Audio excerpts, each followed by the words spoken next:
Welcome back to the Retirement Income Show. I'm your host, Wes Wood. Let's talk more about the different strategies for taking your Social Security benefits. Consider this: the difference between the first and the second best strategy for taking Social Security could amount to more than $100,000 over the course of your lifetime. And in my experience, the sooner that you start working with the right advisor, the better your odds are of fully maximizing Social Security in every way. You can start that today by reaching out to me at retiretv.com or by calling 855-776-0614 and ask for your custom Social Security report. Advisors like me who specialize in retirement income are trained to use this state-of-the-art software, and what it allows us to do is analyze all the relevant data and determine how you can squeeze the very most out of Social Security that you're entitled to. And that process begins with answering one critical question, which is when to start taking your benefits. But it's not going to end there. There are other important factors we need to consider.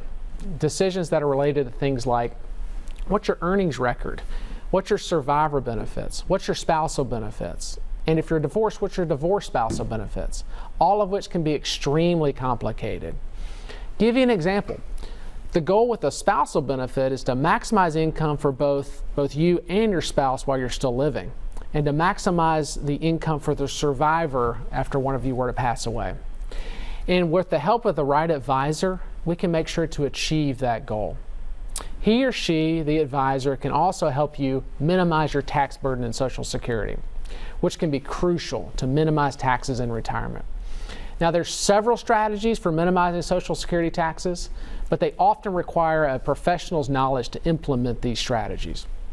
But some of them can include things like reducing your income with other tax advantageous investments, properly coordinating your required minimum distributions, and perhaps looking at converting from traditional IRA to a Roth IRA. You know, the right advisor can also make sure that you're aware of any recent or pending changes that could affect your strategy. And you probably already heard, but we have a brand new president in office. And the brand new President Biden has already proposed several changes to Social Security. He's looking at it right now. Changes like increasing benefits for certain recipients like widows and widowers. He's also proposing using a different type of calculator to bump up annual cost of living adjustments in Social Security, which would actually likely make those benefits greater and increase your income later on. Now, these are merely proposals. They may not even be approved, and even if they are approved, they may not affect you at all. However, if they are, they may create new challenges or maybe even opportunities for you to maximize your Social Security. And once again, an income specialist is uniquely qualified to help you meet those challenges and to take advantage of those opportunities that may exist. Now, I want to welcome back Dave Scranton. Welcome back, Dave. Well, thanks for having me back. Awesome. Yeah. So you talked about the taxation of Social Security, but I know there's always this element of reduction of Social Security also. So how does that fit into the picture? Yeah, there's a little bit of confusion around that. So reduction and taxation on Social Security are definitely two different things. Let's talk about reduction first. So a lot of times people end up getting a reduction in Social Security because maybe they're taking it early. So they're not getting as much had they have waited. But another thing that can happen, and I'm not going to get into too many details on today's show, but if they make too much in the form of wages, work income, and they're taking Social Security early, they could potentially see a reduction in their benefits. As a matter of fact, if they go over the threshold, every $2 that they make above the limit, they actually see a reduction in Social Security by $1. So that's reduction. Now, taxation's different. So yes, some people can receive Social Security tax-free. However, some people that have higher income end up having to report and pay taxes of 50% of their Social Security. So they report 50% of it and then pay taxes on that based on whatever tax bracket they're in.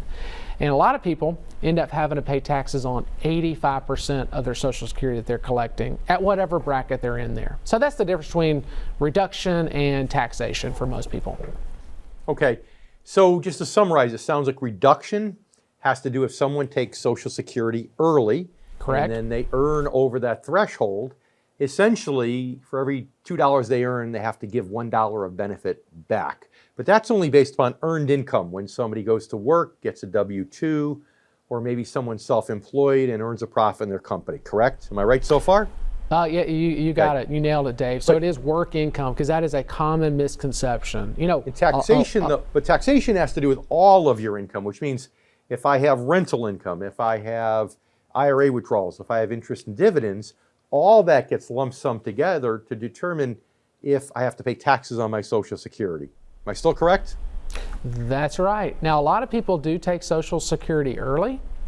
And the confusion there is that people think that they can't have income coming in with their Social Security, or they see a reduction. But that's not the case. It's just work income. So if it's rental income, distributions from IRAs, or maybe a pension, if you're blessed enough to get one of those, you're not going to see a reduction in your Social Security due to that. It's just work income from a job. You're exactly right. Right. Great. Now, it's interesting because I love the way you talked about the taxation. You said it succinctly. Because I hear some people saying, what? I have to pay 50% of my benefit in taxes, or I have to pay 85% of my benefit in taxes? Well, no, you're never going to give 85% of your benefit to the government, right? So do you mind repeating that one more time? Because I think you said it perfectly and people need to hear it again. Yeah, you got it. So it's just the amount of money you make. I'm not going to boil it down into the actual formula there, but if you make too much, not too much income, but if you have too much income on your tax return, or you're making a lot of income, then a portion of your Social Security is going to be taxed. If you go under a certain limit, under the provisional threshold, you may get your income tax-free from Social Security. However, if you go over a certain threshold, you may have to report and pay taxes on 50%. Now, that 50% is reportable, but then it's taxed at whatever bracket you're in. And people that have higher income in retirement may make enough to where 85% of their Social Security is now taxed. Then they pay taxes at whatever bracket that they're in. So 22%, 24%. That's going to be the tax on that 85% or that 50% in those two examples, right? Wes, I know you don't have time to get into details, but I assume you have tax-saving strategies that people can use to help reduce the taxation on their Social Security, right? Yeah, there's tons of them. You really need to look at things like required minimum distributions. You know, a lot of people, especially a lot of my clients, know that they've got RMDs coming down the pipeline, so they go ahead and kind of get ahead of it because they know they're getting their Social Security now at a very low bracket, but then they're going to see their RMDs coming in soon, and it's going to make it to where they're going to pay more taxes on Social Security. But that's just one of them. There's a lot of other things that we can consider than when reducing taxes on Social Security. But hey, Dave, thanks again. And coming back after this break, we're going to talk more about the best way and time to take your Social Security benefits.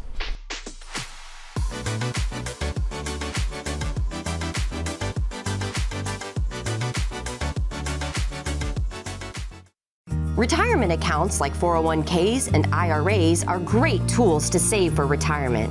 They offer tax advantages to help keep more money in your pocket. But withdrawing money from your accounts can have a huge impact on your tax liability. Take money from the right account at the right time and you could minimize it. But taking money from the wrong account at the wrong time could result in a big tax burden. If you're not sure what you should do with your 401k in retirement, visit retiretv.com to schedule a free, no-obligation conversation with Wes Wood and Wood Financial Group. I'm David Scranton. During my career, I found that most baby boomers have done a great job growing their retirement savings, yet many don't know how to convert their savings into steady income. And that is why I built the Retirement Income Store, to help hardworking Americans preserve their assets and establish steady streams of income. If you're 55 or older, please claim our free Retirement Income Kit, chock full of information you need to know to get steady income during your retirement. Call 866-714-7377, online at theretirementincomestore.com.